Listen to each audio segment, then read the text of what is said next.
आणि मला या गोष्टीचा मनापासून आनंद आहे की अंबरनाथमध्ये भारतीय जनता पक्षाने नगराध्यक्ष पदाकरता तेजश्री ताईंसारखी एक युवा आणि अतिशय सुशिक्षित अशा प्रकारची उमेदवार दिली आहे. त्या चार्टर्ड अकाउंटंट आहे, सगळा हिशोब ठेवतील आणि ज्यांचा हिशोब करायचा आहे त्यांचा हिशोब करतील देखील.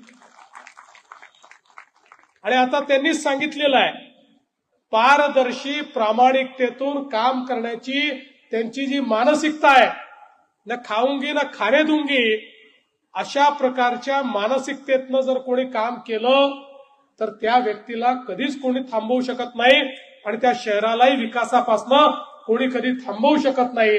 आणि म्हणून मला असं वाटतं की अत्यंत महत्वाचं अशा प्रकारचं या निवडणुकीच्या माध्यमातून आपल्याला काम करायचं आहे.